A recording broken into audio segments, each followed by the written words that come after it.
আসসালামু আলাইকুম। এর আগে আমরা হেডিং এর ফন্ট চেঞ্জ করেছিলাম। আজকে আমরা দেখবো যে কিভাবে প্যারার ফন্ট গুলো চেঞ্জ করতে হয়। তার মানে আমরা ধরে নিলাম এইটা একটা প্যারা। তো এই প্যারার ফন্টটা আমরা যদি চেঞ্জ করতে চাই, তাহলে এটা কি হবে, কিভাবে করতে হবে সেটা আমরা দেখবো।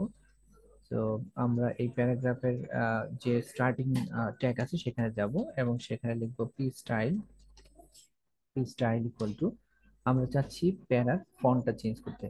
মানে যে ফন্ট আছে সেটা আমরা চাচ্ছি না অন্য কোনো font. Time new Roman serial এরকম অনেক ফন্ট আছে, আমরা আমাদের মতো কাস্টমাইজ করে নেব। তো এখানেও একইভাবে আমরা ফন্ট ফ্যামিলি দেব। ফন্ট ফ্যামিলি ইনভার্টেড কমা দিয়ে ফন্ট ফ্যামিলি, দেখেন ফন্ট লিখলে এখানে কিছু হেল্পিং অপশন আপনার কাছে চলে আসবে। জাস্ট আপনি ওখানে গিয়ে এন্টার বাটন প্রেস করে দেবেন ফন্ট ফ্যামিলি, এবং আমরা কোলন দিচ্ছি। কোলন দিয়ে আমরা কোন ফন্ট চাচ্ছি সেটা আমরা লিখে দেবো। কারণ আমরা চাচ্ছি কোরিয়ার, COURIER। আমরা একটা সেমিকোলন দিচ্ছি, সেমিকোলন এবং ইনভার্টেড কমা শেষ করছি। তার মানে আমরা হেডিং 3 যে প্যারা আছে সেটার ফন্ট আমরা চেঞ্জ করতে চাই।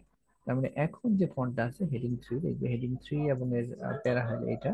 তো এই ফন্টটা আমরা এখন চেঞ্জ করছি, কোরিয়ার ফন্টে নিয়ে আসি। আমরা সেভ করে নিচ্ছি ম্যানুয়ালি। এখানে সেভ বাটনে ক্লিক করে সেভ করে দেবো, অথবা কিবোর্ড থেকে কন্ট্রোল এস, আমি কন্ট্রোল এস দিয়ে সেভ করে নিলাম।